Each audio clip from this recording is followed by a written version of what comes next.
Well, greetings everybody from the Daily Globe Sports Department. We have another edition here of Daily Globe Sports Talk. With me on my far right is Les Knutson. He's a sports reporter and columnist at the Daily Globe, and we have Caleb Nelson here, sports reporter. I'm Doug Walter, I'm the sports editor, and we have a fun topic today. Being the winter sports season kind of ended a little too soon for us, with some of our teams surprisingly losing in the big games. We are effectively finished with our coverage of the winter sports teams here in this area.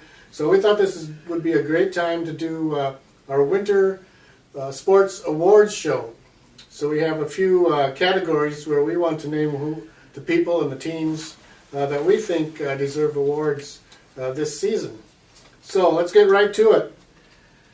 The biggest surprise. What was the biggest surprise of the year? Let's start with you, Les, and we'll just work this way. Well, I didn't pick out a single thing. I just thought it was kind of surprised how few fans there were at some of the games, especially the one that I remember was going to Laverne Worthington boys game. Jeez, it was about a third full. And I guess flashback, I'm kind of a in the past guy a lot. And 1966, for example, Laverne Worthington, that gym would have absolutely been packed. You'd had to be there by 6 o'clock to probably get in, you know. And that was, of course, the days when Laverne was absolute power every year in basketball. And in fact, Patrick Ricey had quite a column about Laverne and how they put the fear of terror into people, and he thought that might just happen in hockey because Laverne, that was just the name that you were kind of awe of. So that was kind of surprised me how few fans there were. I think at the holiday tournament this year too, and it was a Friday, Saturday night, and it was less than half full. So I was a little bit surprised at the lack of the smallness of some of the crowds at some of the games. Let's hope it picks up next year. I remember the days when it would pack stadium or gyms all over for the big tournaments and big games. Caleb, let's go to you. Biggest surprise this winter? I look at Sibley O'Sheaton's girls basketball team. They won 6 games in a row to finish the regular season. Finished 15-7. Bridget Doden, I believe, was named to an all-state team this week by the Iowa Newspaper Association. She's a 1,000-point scorer. She kind of led the team. Some other good players around her, and they finished second in the conference. Second in the Siouxland Conference to MOC Floyd Valley, who beat their crosstown rival Unity Christian for the Class 3A state title this weekend. So, got second to a pretty darn good team. So it's a good year for Sibley O'Sheaton. I'm going to go with the Worthington boys basketball team's 92-88 victory over Wilmer in the first round of the Section 2 AAA tournament. I have to be honest, I was waiting for the Trojans all year long to come up with a game like that. I thought that it was over, but they did it. I mean, they really played a great second half, scored 55 points in the second half. Wonderful game. Number 6 seed beating number 3. That was a big upset, and I thought that was pretty exciting. Let's go to the next one. Biggest disappointment of the year. Les? Well, I guess we're done working. No area teams. Yeah, the state tournament last year I was up there and it was kind of hectic, because both Southwest Christian and Mountain Lake were both in. And this year nobody made it. The team that kind of unfortunate is the Worthington girls because they were on a bubble of making it a couple times in Double A. This year they get moved up into Triple A and they're ousted right away. And the two teams that are playing to go to the state in Class Double A, Fairmont and Redwood Valley. Worthington beat them both. Redwood Valley twice and Fairmont once during the season. And the only thing we know for sure is the Cardinals will win that game. Right. But is that another one of your predictions? Yeah, the Cardinals will win that game when Fairmont and Redwood Valley play. But it's kind of disappointing to not have an area team make it to the state tournament this season. Caleb? I gotta hand it to Les. He just always has spot on predictions. I think the biggest disappointment for me, I went up to Marshall 2 nights in a row to cover Southwest Christian, the boys first and then the girls, and they both ran into, some pretty tough roadblocks, and, the boys have had a tremendous run of going to state and ran into kind of a wounded Canby team. They were missing a starting center. Lots of them, their season came to an end, and then the girls lost to a really loaded Wabasco team. So really kind of too bad for Southwest Christian. Good basketball school, and they come out 0-2 in their big games. So. Well, I'm going to go with the Worthington Trojans again. The girls lost to Wilmer. Boy, that came right out of the blue. I didn't expect that at all. Actually, I thought the Trojans were flat. All the things that they've done all year long and tried to do, they just weren't able to do. That surprised me. I didn't think anybody could beat the Trojans this year except maybe Marshall on the way to the state tournament, but I was wrong about that. Game or match of the year? Les? Well, that was a little hard to pick. There was no really good games on Super Saturday. The boys was kind of one-sided, and I wasn't able to see the girls' games, but that was kind of the same case from what I understand. Probably one of the best games that I saw late in the year was actually in the semifinals, Hills Beaver Creek and Ellsworth. Ellsworth was kind of in command and had the lead, but Hills Beaver Creek came back really well in the second half and really got close. And just about pulled that out. So I thought that was a pretty good game. But obviously the one that I missed on vacation when Fulda and Southwest Christian play up at Wyndham, double overtime and 95-92. That's a lot of scoring in that game. So that had to be one of the better games of the season. Caleb? I'm gonna kind of go with a co-game match of the year here. I'm gonna go with a game of the year. I'm gonna give to Laverne hockey. That was a huge win for them. Chisago Lakes up at the state tournament. It was on the backside of the tournament, I know, but just a great win for Southwest Minnesota in hockey.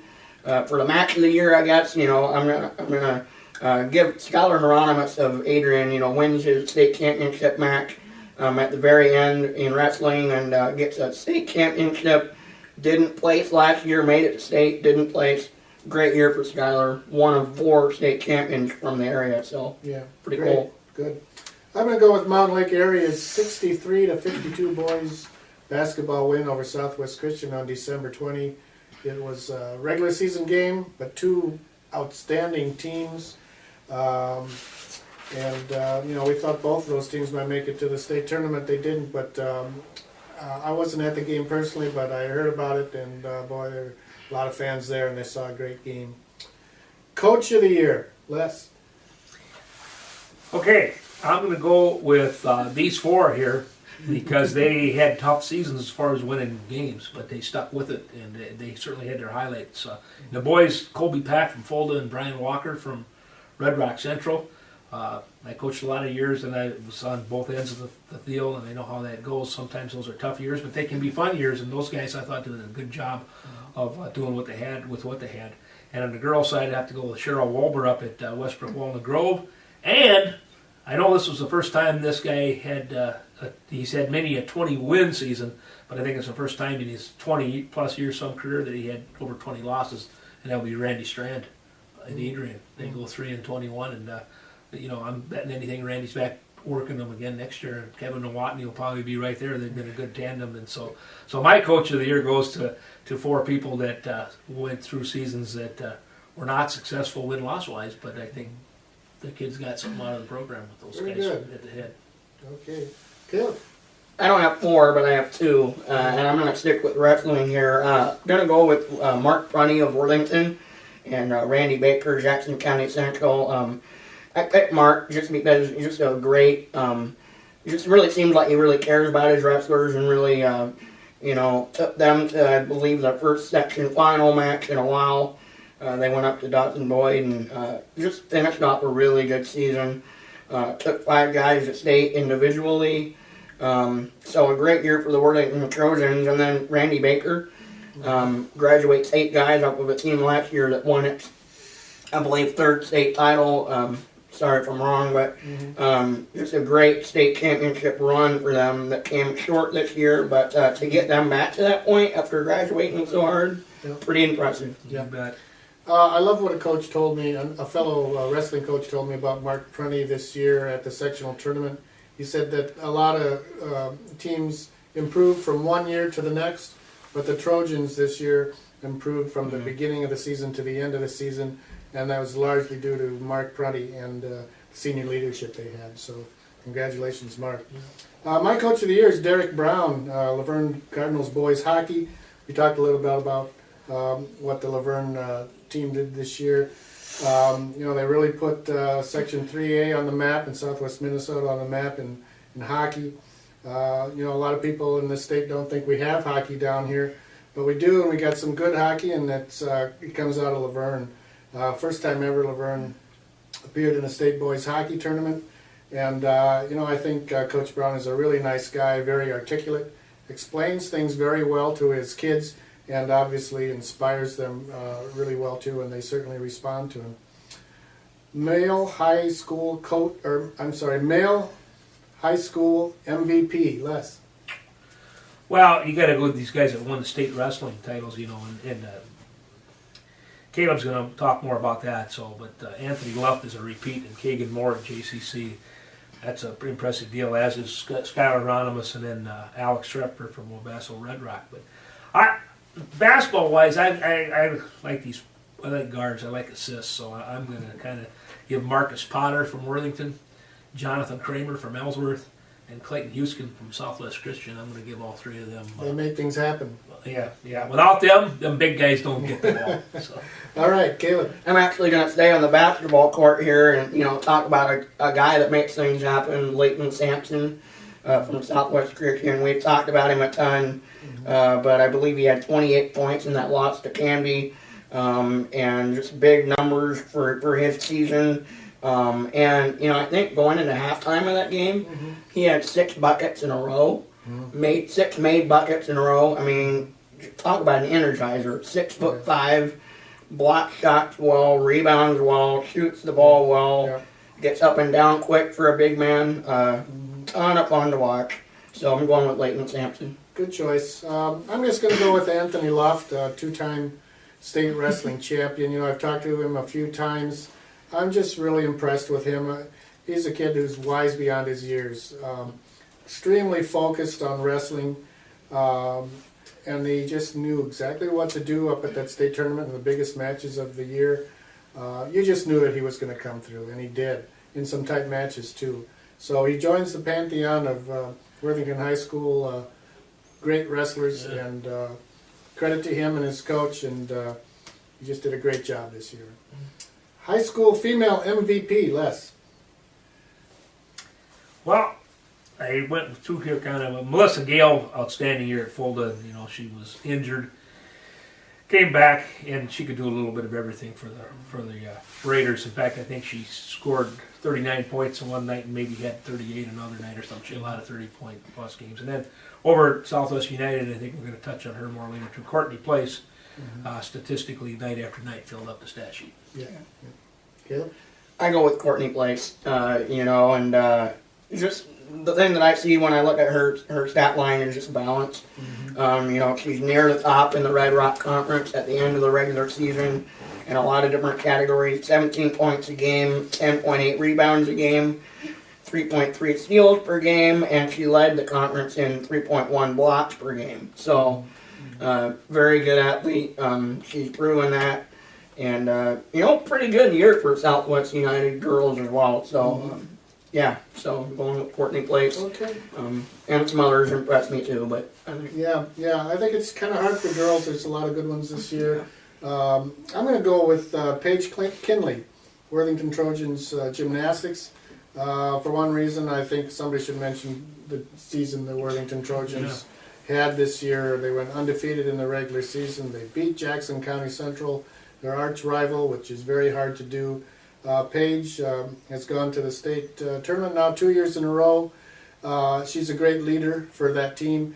And another reason I like Paige so much is that she was able to put a bad performance away and just forget about it and then go on and be great in the next event. If she did have a bad one. Yeah, if she did have a bad one, which was rare. Yeah. But she was very focused and just really able to, focus on the next thing she had to do. So a really perky kid, and I think a good teammate to have too. Our final category is College Player of the Year. Let's start with you again, Les. Well, I'm going to keep going with more than one, but I want to just mention Tiffany Gill, Lindsay Droger, and Kristen Anderson at the Minnesota West. There were 3 veterans that had 2 really solid seasons, Yeah. and helped the Lady Jays win a lot of games. And then on the guys, you got two guys from here. Jalen Voss, Worthington guy, went out to Dakota Wesleyan and had an outstanding season.